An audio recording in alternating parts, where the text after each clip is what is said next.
Un ganador o un triunfador es un fracasado que nunca desfallece. El éxito es un camino que construyes, que luchas día a día. No te puedes olvidar uno de quién eres ni de las personas que te rodean y te han acompañado en todo este proceso. Esto es Sin Alarde, el podcast para resaltar historias extraordinarias e inspiradoras de personajes que día a día marcan la diferencia y nos demuestran que cada paso que damos cuenta. Hoy estamos desde Vivero Parque Residencial de Constructora Bolívar, el primer macroproyecto en Sudamérica en obtener la certificación LEED. Nuestro invitado el día de hoy, el doctor Sergio Cafiero, oncólogo radioterápico, experto en radiocirugía y terapias avanzadas contra el cáncer, jefe de servicio de oncología radioterápica y director de la unidad de radiocirugía en la Clínica Occidente de Cali. Doctor Cafiero, bienvenido. Hola Orlando, muchísimas gracias por la invitación. Para mí es un placer compartir este escenario contigo. Te admiro infinitamente desde hace mucho tiempo y tenerte acá para mí es un honor. Gracias. Muchas gracias. Qué bueno poder estar aquí compartiendo. Doctor, yo creo que hay que empezar como todo, por el principio. ¿Qué es el cáncer? Bueno, yo creo que una forma fácil de definir esta enfermedad es que es un desorden en nuestro cuerpo, un desorden de nuestras células que pierden la capacidad de ordenarse y de un día a otro empiezan a replicarse de forma desorganizada, y esta replicación en masa hace que se pierda el control bioquímico de nuestro cuerpo y lo mete en un desorden sistémico. Es eso, y puntualmente es la pérdida del control del ciclo celular que se rompe y permite que la célula siga replicándose, teniendo múltiples hijos de forma desorganizada. Sí, es un desorden, porque es que creo que hay gente que ni siquiera tiene presente qué es el cáncer. Saben que es algo grave, pero no tienen presente lo que es el cáncer. Ahora, eh, ¿qué tiene, o sea, cómo influye la oncología radioterápica en ese cáncer? Mire, yo creo que la oncología se divide en tres pilares grandes: la cirugía, la quimioterapia y la radioterapia. Cada una tiene un pilar fundamental. De alguna manera, si tú lo piensas y tienes un tumor y el cirujano llega y te lo saca, crees que ya no tienes nada. Y ya está. Luego tenemos una parte sistémica que nos controla la parte de quimioterapia e inmunoterapia, porque ya sabemos que a pesar de sacar el tumor primario, pueden haber como pequeñas semillas que si no hacemos nada vuelven a crecer. Quedan ahí. Quedan allí y de alguna manera puede que incluso tomen caminos diferentes al que la cirugía ya eliminó. Y luego la parte de oncología radioterápica para mí es poner la tecnología de la mano del hombre para llegar a la curación de esta enfermedad. ¿Qué quiere decir esto? Son máquinas que con el tiempo han venido desarrollándose hasta llegar a sistemas robóticos que permiten administrar un tratamiento de forma puntual, sea al tumor o al lugar donde estaba el tumor, y cada vez curan más al paciente. Entonces, por ejemplo, algo que a mí me genera mucha curiosidad: la luz del sol son fotones, fotones que se producen en un núcleo central y tarda mucho tiempo en salir y llegar a la Tierra. Nuestro robot produce fotones. No, Y wow. esos fotones son los que impactan en la célula tumoral para destruirla. Hoy en día tenemos sistemas tan avanzados en nuestros robots, con inteligencia artificial, control de movimiento, adquisición de imagen en tiempo real, control de la temperatura de los órganos, diferenciando lo que es un órgano sano y por termometría lo que es un tumor en replicación. Oh, wow. Increíble, increíble el avance. Y a ver, y mucha gente pensaría que no se ha hecho avance porque el cáncer siempre está presente. Sin embargo, interesante poder saber que estamos a ese nivel hoy en día. Em, Doctor, lo digo por experiencia propia, mi, mi madre tuvo un cáncer. em, ¿Cuál es esa recomendación para un paciente después de un diagnóstico inicial de cáncer? Porque a veces ese desconocimiento puede sonar como una sentencia de muerte. Entonces, ¿cómo manejar eso para un paciente y que sepa que hay alternativas, hay soluciones? Mira, lo que solemos ver en la consulta son diferentes tipos de emociones dependiendo del tipo de paciente. Recibir una noticia como estas no es fácil, pero quizás mi consejo es que el paciente trate de tener la mayor cantidad de información, porque así funciona mi cabeza. Si tú tienes buena información, tomas buenas decisiones. Entonces, primero, infórmate. Segundo, hay que aceptar lo que nos está pasando y de alguna manera procesar esta información. No es fácil. El hecho de que te sientas acompañado por tu médico, por las personas del sistema de salud que te rodean y por tu familia va a hacer que este proceso sea más fácil de llevar. Nadie está diciendo que vamos a cerrar los ojos y aquí no ha pasado nada de ninguna manera, pero sí que sientas que tienes un equipo al lado tuyo batallando día a día para luchar contra esa enfermedad. Entonces diría que tienes que tener información de calidad, entender y procesar tu diagnóstico y tener apoyo familiar y del sistema de salud con médicos, psicólogos y todas las personas que rodean al cáncer. Doctor, pero esto es al paciente directamente. ¿Cuál es la recomendación a la familia? Porque es que muchas veces el paciente es el fuerte y muchas veces los que piensan que ya todo se acabó es la familia y ese entorno también es importante para tener mejores opciones para el paciente. Pues mira, quizás los familiares van a experimentar durante el proceso del diagnóstico de la enfermedad muchas emociones, luego van a aceptar lo que está pasando y con el tiempo, si el proceso se vuelve crónico, pueden llegar a una fatiga. Mi consejo para ellos es que recuerden que esa persona o ese ser que está padeciendo esta enfermedad necesita mucho amor, amor incondicional. No le podemos exigir a ese ser que sea lo que nosotros queremos porque él está viviendo una etapa muy molesta, dolorosa, incómoda y va a tener actitudes que nos van a sorprender durante todo el camino. No pueden dejar el amor por esa persona y el entendimiento.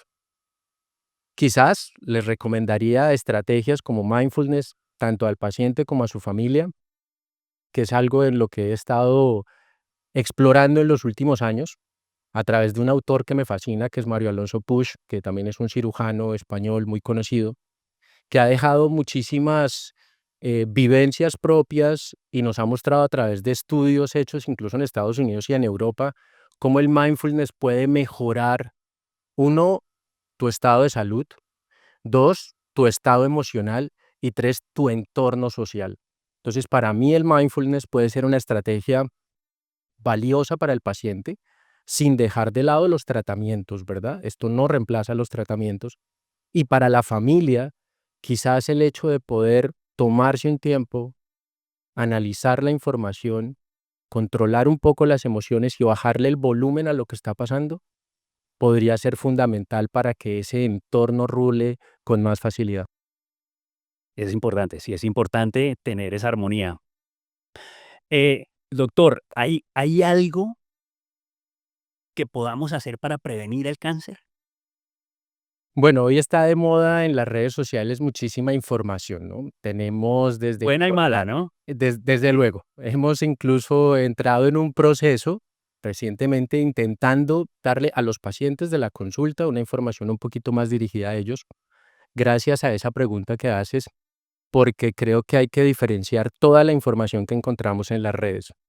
Desde luego, hoy en día nos hablan de alimentación, nos hablan de deporte, nos dejan frases que nos hacen sentir mejor y que vamos a poder con todo, pero ¿qué de toda esa información que encontramos es real? Es la pregunta que nos hemos hecho en los últimos años y desde el punto de vista de nosotros, de oncología radioterápica y como persona, Sergio Cafiero está intentando buscar respuestas. Entonces, hemos encontrado que sí, que los alimentos, ¿verdad? Ya hay estudios probados en universidades importantes, tanto en Canadá, Estados Unidos como en Europa, que hay ciertos alimentos que pueden disminuir tu riesgo de cáncer, pero no curar el cáncer.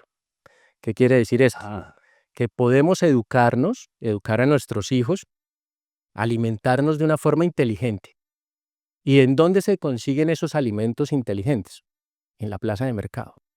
No hay que ir más allá de una plaza de mercado donde hayan productos frescos. Desde luego la parte orgánica está cobrando mucha importancia, Pero tener una alimentación saludable de forma rápida, a base de buenas frutas, verduras, carnes frescas, ¿verdad? En especial lo que serían pescados como el salmón, que te pueden ayudar mucho. El pollo magro podría estar muy bien. Son alimentos que necesita nuestro cuerpo y nos están defendiendo continuamente, fortaleciendo el sistema inmunológico de este desorden que puede llegar a formarse en alguna parte de nuestro cuerpo. Entonces, la alimentación fundamental. Pero pues si hablamos de alimentación nos podríamos demorar un montón, pero sí, aliméntate inteligente. Y un consejo que dejaría yo aquí, con tu permiso, con respecto a la alimentación, es que no todos los productos que encontramos en las redes sociales realmente sirven para prevenir la enfermedad. Aliméntate bien. Segundo, el ejercicio. Bueno, tú eres prueba fehaciente de que el ejercicio hecho de forma regular, eh, sin descanso, entre ejercicio que fortalezca tu parte cardiovascular, tu parte muscular y todo lo que tiene que ver con tu aparato cardiocirculatorio, mejora la oxigenación del cuerpo y ya está estudiado que previene la aparición de tumores. Incluso nos ha impresionado un estudio recientemente publicado en una revista de mucho impacto médico, en donde el ejercicio hecho de forma regular, con unas pautas específicas, puede reducir hasta en un 50% la aparición de un tumor específico. Oh, Esto es mucho. Entonces el ejercicio lo tienes que hacer parte de tu vida. Y otro eje fundamental es la parte emocional. Tienes que generar círculos emocionales a tu alrededor de gente que te aporte. Aquí otra autora que me encanta, Marian Rojas Estapé, la conocí alguna vez en la vida, y Marian Rojas habla de las personas vitamina, estas personas que te llenan eh. de cosas positivas y te hacen cada vez ser mejor. Entonces tienes que proteger tu entorno y hacer que este entorno te enriquezca, porque estos mensajes positivos hacen que tu cuerpo funcione mejor. Y hoy en día es mucho mejor uno estar en la prevención que tener que ir a buscar luego una solución médica. Ahora, miremos el otro lado. ¿Cuáles son esos comportamientos que incrementan el riesgo de cáncer? Bueno, desde el punto de vista de alimentación, yo creo que la gente ya tiene claro que comer embutidos, ultraprocesados, alimentos ricos en azúcares, nadie está diciendo azúcar, todos estos alimentos ricos en carbohidratos que encontramos prácticamente en los lugares de fácil acceso o comidas rápidas, ya sabemos que tienen un incremento en nuestra dieta. Otra de las cosas que la gente no habla y me parece importante, ya que de pronto nos puede escuchar mucha gente, es algo que tenemos los colombianos y es dejar el calentado para mañana. Los alimentos que nosotros preparamos en tiempo real y los dejamos para varios días, ya han habido estudios en algunas universidades que se dedican solamente a la parte de alimentación, en donde a pesar de la buena cadena de frío, puede llegar a haber una pequeña alteración de la composición de ese alimento y eso podría llevarnos a un incremento de un riesgo, por ejemplo, cáncer gástrico. En Colombia tenemos mucho cáncer gástrico. Y nuestras abuelas y nuestras mamás dejaban el calentado listo para No mañana siempre, y sí. le hemos dado al calentado. No estoy diciendo que el calentado sea directamente el causal del cáncer gástrico, pero tenemos claro que para prevenir este tipo de enfermedad hay que comer comida fresca. Fresca. Y en nuestros niños, el exceso de dulces, el exceso de ultraprocesados o comida que tiene nitritos, nitratos eh, y algunos otros componentes, parece ser que con el tiempo va afectando su salud, va afectando su ADN y si tienen alguna herencia en unos años, su edad adulta joven, como estamos viendo ahora, pueden desarrollar más cáncer. Interesante. Eh, ¿Qué tanto tiene que ver la genética? Bueno, esa es una pregunta interesante. Cuando hablamos de genética, pues prácticamente desde que se ha mapeado el genoma humano, cada vez sale más información de nuestros genes eh, en todos los aspectos de nuestra humanidad, inteligencia, habilidad deportiva, capacidad de análisis de información y enfermedades. Sabemos que para que se produzca un tumor tenemos que tener una alteración del ADN y esa alteración del ADN muchas veces viene facilitada por un gen hereditario que tenemos guardado. pero también sabemos que hay personas que de forma espontánea, sin tener ningún antecedente, encienden estos genes y producen la enfermedad. La genética es fundamental para el desarrollo del cáncer, pero no es exclusiva para el desarrollo del cáncer. Necesitamos, para desarrollar una enfermedad de estas, una alteración genética que se perpetúe con unos estilos de vida que favorezcan que esta actividad celular o desorden celular siga perpetuándose. Eh, en uno de los pasos maravillosos que he tenido en mi vida estuve con uno de los que mapeó el genoma humano, que es un premio Nobel de Medicina, un doctor maravilloso y uno de mis mentores. Y él decía que quizás la forma en la que pensamos las enfermedades hoy va a cambiar en el futuro por el desarrollo de toda esta exploración genética que tenemos. Y soy un convencido de ello, soy un convencido de que si llegamos a desarrollar de forma ética la información con respecto a la exploración de nuestros genes, vamos a prevenir desde el punto de vista genético la aparición de estas enfermedades. O sea que es muy importante la genética y allí, en un futuro, espero no muy lejano, pueden haber muchas soluciones a lo que hoy tenemos. Em, Doctor, ¿cuál es ese tipo de cáncer que más afecta a los pacientes? Por ejemplo, yo me hago mis exámenes médicos anuales, examen de la próstata en sangre, tacto rectal. Mi esposa está muy pendiente del cáncer de mama, de hacerse el autoexamen. Es como lo más conocido. Cuáles son esos que de pronto están identificados y que podemos de pronto hacer esa parte preventiva? Pues mira, no estás nada equivocado en lo que me dices, porque los cáncer más común en hombre próstata y en mujer mama, con gran diferencia, y dependiendo de la región del mundo en la que nos movemos, va a haber luego incremento de algunos tumores. En Colombia el cáncer gástrico es una realidad que si tú le preguntas a la gran mayoría de las familias, ha habido alguna persona con cáncer gástrico o un conocido con cáncer gástrico. El tumor de colon o colorectal también es un tumor muy presente en nuestras consultas acá en Colombia, no tanto así en Europa o en Estados Unidos. El cáncer de cérvix o cuello uterino es muy prevalente y muy incidente, o sea, muchos casos nuevos de reciente diagnóstico se presentan en nuestra ciudad, en Santiago de Cali. Es una de las ciudades con mayor incidencia de cáncer de cuello uterino, Wow. no así en Europa. Mientras aquí tenemos en la consulta a la semana 20 a 30 pacientes con cáncer de cérvix, en una ciudad del norte de los Estados Unidos pueden tener una al mes. Entonces, el cérvix es una realidad de nuestra ciudad. Es una realidad que cada vez tenemos diagnósticos más tempranos en mujeres menores de 30 años y es muy importante que la comunidad tenga claro que aquí podemos prevenir con una vacuna y la vacuna entró en desuso. Entonces, como te he contado, estás muy bien. Cáncer de mama, cáncer de próstata ganan de calle, son los tumores más importantes. Y para nosotros los colombianos el cáncer gástrico es un tumor muy prevalente.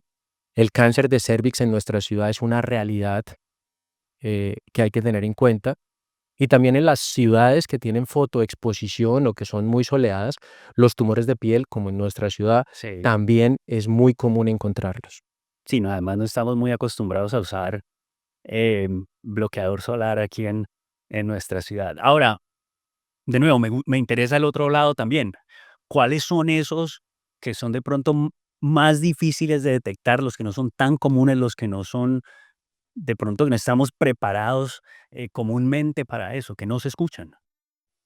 Bueno, en la consulta nuestra, cada vez como somos un centro de referencia de tumores de difícil diagnóstico y tratamiento, vemos tumores muy raros, pero desde luego enfermedades que no son tan comunes para la población general. Los sarcomas son una realidad, no se presentan tanto, pero son aquellos tumores que vienen del músculo y que generalmente los encontramos en las extremidades, algunas veces también los encontramos en el abdomen y son tumores altamente agresivos. En los deportistas, por ejemplo, no es que se presenten los sarcomas, pero es un ejemplo importante de cómo si se presentara una enfermedad de estas va a limitar el realizar su actividad deportiva. Y para una persona que no es deportista, el tener un sarcoma de una extremidad, si la tiene que perder, porque es la única forma de controlar o de las únicas esta enfermedad, pues es una enfermedad no tan común, no tan conocida y que es sumamente agresiva. De todos modos, contamos en la ciudad con gente con una experticia maravillosa en el país en general, unos cirujanos oncólogos maravillosos, ortopedistas oncólogos que en conjunto con oncología radioterápica hacemos el salvamento de órgano para controlar la enfermedad y así controlar o evitar la amputación de una extremidad. Otros tumores menos comunes, pues melanoma de coroides, que es un melanoma que encontramos dentro de la coroides del ojo y no es un tumor que puedas diagnosticar a simple vista. Lo diagnosticas cuando ya está prácticamente en estadios avanzados y muchas veces lo que encontramos es que crece en la coroides dentro de tu ojo y hace metástasis en el hígado. Oh, Entonces llegamos tarde y solemos llegar tarde. sí, son casos ya bien complicados. Eh, ¿Hacia dónde va el tratamiento del cáncer en el futuro? Bueno, yo creo que las estrategias desde el punto de vista de salud pública están enfocadas a la prevención. Recientemente me han invitado a un centro de pensamiento en Colombia para intentar ver hacia dónde va la oncología en Colombia y en América Latina. Viendo lo que piensan los empresarios, los médicos, creo que están enfocados en prevenir de alguna manera la aparición de la enfermedad y humanizar el tratamiento. Entonces, pues los entes reguladores están encaminados ahí. La parte médica yo creo que está enfocada en hacer diagnóstico temprano, en poder diagnosticar la enfermedad en los estadios iniciales para poder plantear tratamientos que sean más efectivos. Y yo creo que basado en lo que yo hago, que es la parte de radiocirugía, estoy convencido que en 50 años o 100 años no se va a operar muchos tumores porque el robot va a ser cada vez más preciso y pasará como si yo te invito a mirar al pasado, cómo operábamos antes a las personas en un anfiteatro, les dábamos ron y los amarrábamos a una silla y abríamos el abdomen para sacar el apéndice. Hoy en día nos parece una barbaridad y creo que con el desarrollo de la tecnología, con robots, inteligencia artificial, tratamientos con energía como lo que hace actualmente el robot de radioterapia, podremos llegar a evitar que un ser humano ah, tenga que someterse a una intervención quirúrgica, sino en un único disparo de 5 minutos el robot pueda eliminarte el tumor. Creo que vamos para allá. Increíble, increíble. Em, Mira que cuando estábamos hablando de tenerte como invitado aquí en Sin Alarde, eh, hablando de tu profesión como amigo que te conozco, hay algo que como que le resuena a uno y es cómo maneja el doctor Cafiero esa situación en la que ya no hay un tratamiento médico, porque es algo a lo que te enfrentas mucho. Yo, por ejemplo, como deportista, yo salto al agua. O sea, lo que yo hago, para mí en realidad no, eso no, no, no añade ni le quita a la vida, ¿no? El futbolista corre atrás de un balón, ¿no? Eh, Vos estás enfrentando o estás viendo eh, la vida y la muerte. ¿Cómo enfrenta uno esa parte del tratamiento donde no hay una solución? Bueno, primero que todo aprecio mucho que me llames amigo, me siento muy feliz de estar acá y tengo que volver a decírtelo, te admiro mucho. Me parece que lo que has hecho a mí me inspira en muchas ocasiones porque pienso que, y aplica muy bien para lo que me preguntas, yo creo que, no sé, un ganador o un triunfador es un fracasado que nunca desfallece, que siempre insiste y es a eso a lo que yo me dedico con mis pacientes. Intento nunca fallarles, intento no desfallecer y cuando llego a ese punto en donde no hay nada que hacer, viene algo que decía Hipócrates desde hace mucho tiempo, que se ha perdido en la medicina. La medicina es una ciencia, está claro, y era un arte. Y ese arte tenía que ver con la capacidad que tenía el médico de interactuar con el paciente y curar a través de ese diálogo. Y queda esa empatía entre médico y paciente, ese diálogo en el que me toman de la mano y me dan el agradecimiento por haberlos acompañado. Hoy justo recibí un mensaje a las 6 de la mañana de la familia de un paciente que había fallecido y el mensaje era tan conmovedor que a pesar de que no ganamos la guerra, ganamos muchas batallas. y me quedo con la sensación de que intento practicar la antigua medicina, el arte de la medicina, el dialogar con mis pacientes y darles un soporte emocional, una amistad verdadera de su médico. Creo que eso es lo que hago.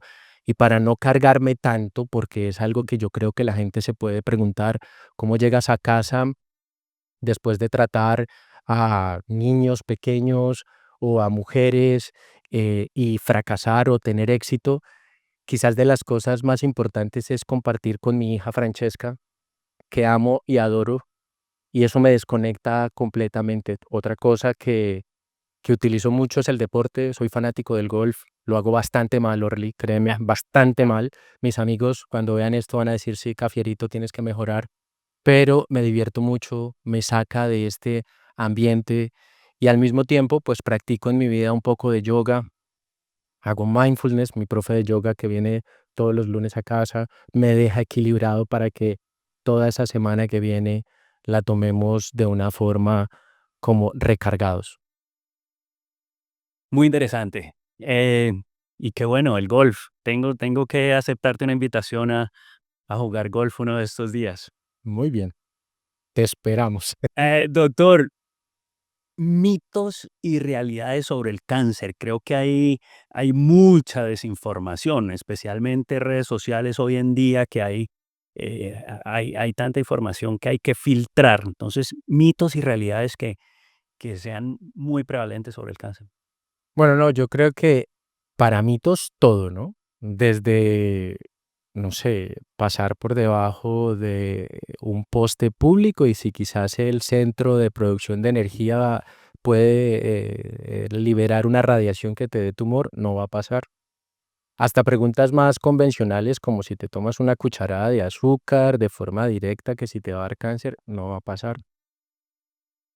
Y de los que más me sorprenden con el tiempo y se repiten de forma continua en mi consulta es si un paciente con cáncer puede contaminar a otro paciente con cáncer.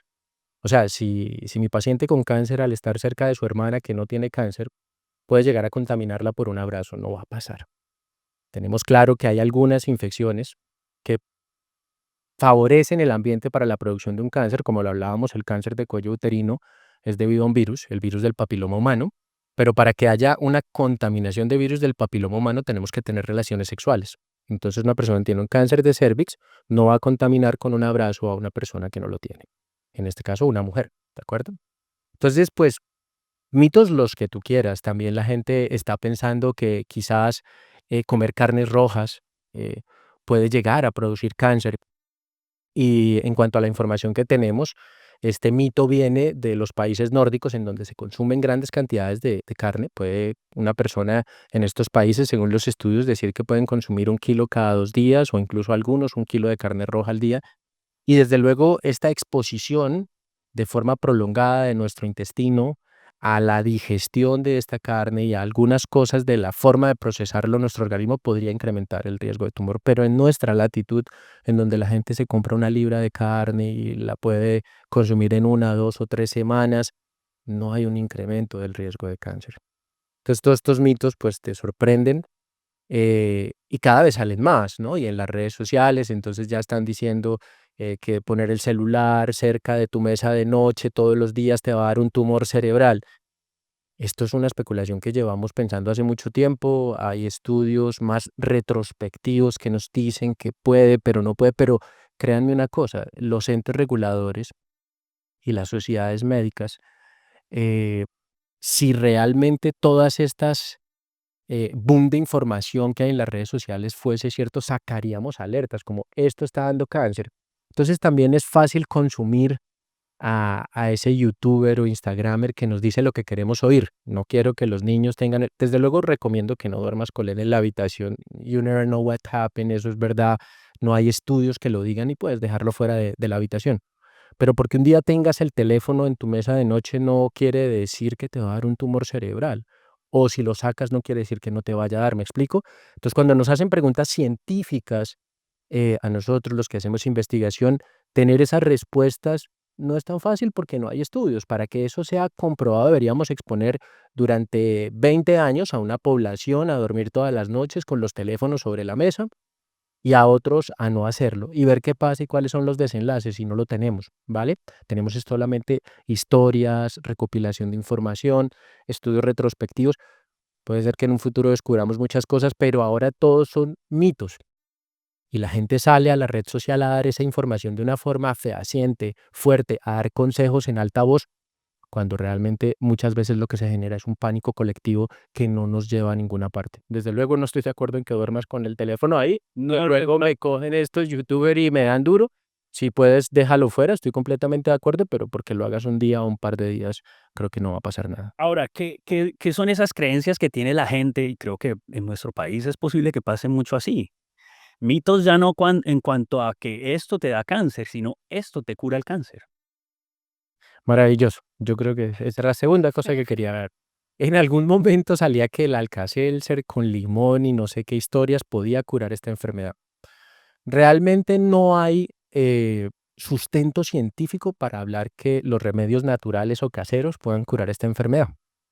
Entonces yo creo que hay un efecto placebo, no quiero defraudar a las abuelas o a las tías que están en la casa recetando un poquito de cosas naturales, es fantástico que lo hagan, pero no abandone los tratamientos médicos, ¿vale? O sea, puedes tomarte la aromática con limón o la limonaria, que mi abuela también me decía que servía para los nervios, fantástico, pero no abandones la quimio, no abandones la radio, Exacto. no abandones la cirugía, pégate a tu médico porque todo esto tiene muchos años de investigación y esa investigación es la que ha probado que esto funciona. Entonces, quizás rodéate de buenos especialistas en la materia, lo que hablábamos al principio para que tomes buenas decisiones.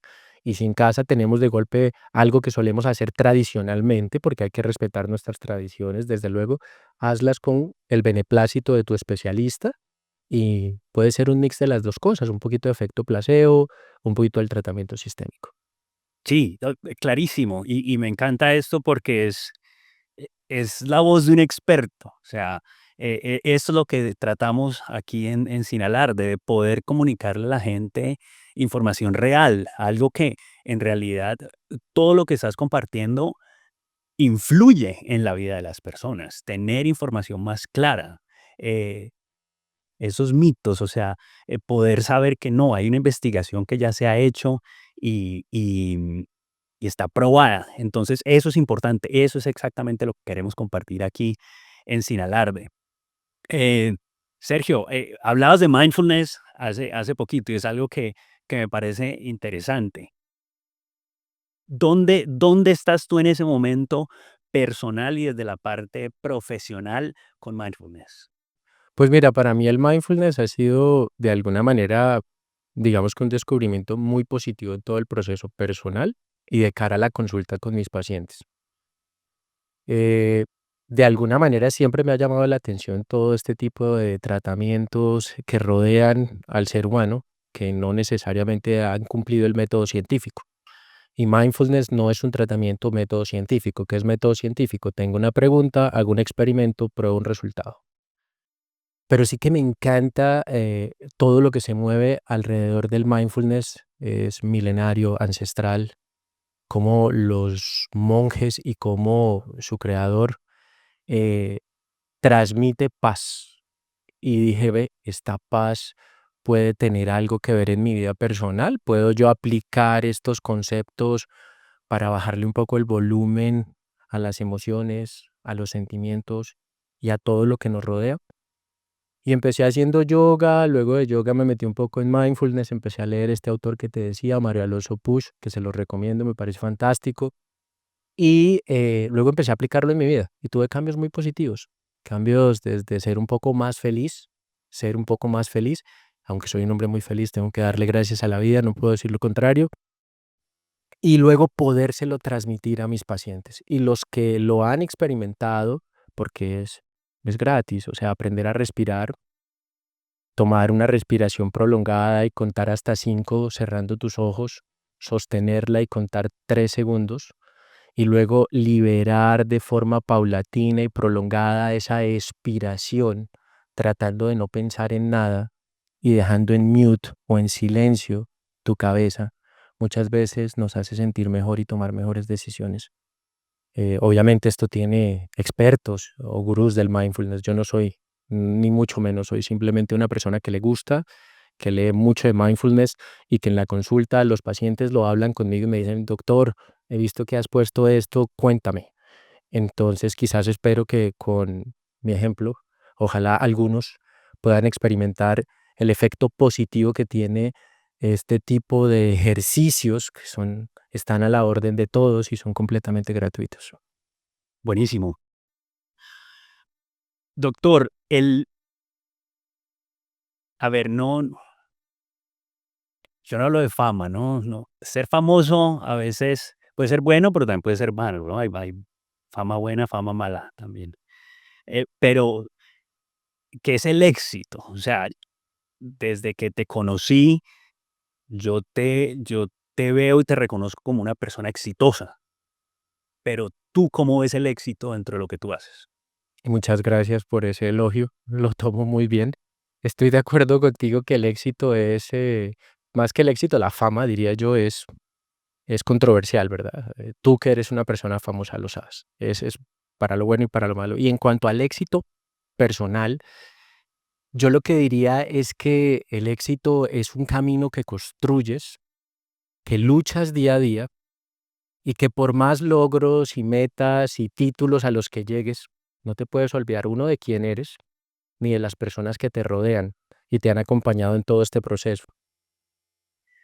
Y que quizás lo que a mí más me gusta de mi historia, sin ser un triunfador como muchos, tan valioso, pero de pronto en nuestro nicho, digamos que quiero dejar una huella, uno, a mis pacientes y dos, a las personas que me rodean como un ejemplo para la sociedad, un ejemplo de cara al sistema sanitario y un ejemplo para mi hija. Creo que la mejor forma de transmitir lo que hacemos es con nuestro ejemplo y luego la gente que nos rodea, estando en casa, solo con vernos, con ver cómo trabajamos, cómo somos de persistentes, cómo no nos damos por vencido, lo aplican en su vida y de alguna manera sin pensarlo estamos dando luz. Creo que el éxito en mi vida profesional y personal ha tenido que ver mucho con eso, con el esfuerzo, la persistencia, la dedicación, el lujo de hacer lo que me gusta y no olvidarme de quién soy ni de las personas que me rodean. Eso es exactamente lo que Sin Alarde es. Eh, Alguien que en serio ha hecho su trabajo, ha logrado el éxito y va por un muy buen camino para seguir siendo muy exitoso. Nuestro invitado el día de hoy, el doctor Sergio Cafiero, pueden encontrar mucha más información, tiene unos videos muy interesantes en su cuenta de Instagram, @dr.sergiocafiero, ahí lo pueden encontrar, en LinkedIn está como Sergio Cafiero B. Vayan y vean sus videos, toda esta información buenísima, material que de verdad les contribuye a tener una mejor vida. Muchas gracias, Sergio. Gracias a ti, Orlando, gracias por este escenario tan maravilloso. Me parece que la iniciativa es chapo de aplaudir, de verdad que sí, y es un placer y muchas gracias por tu invitación. Muchas gracias, doctor. Y muchas gracias a Constructora Bolívar por ser parte de este episodio.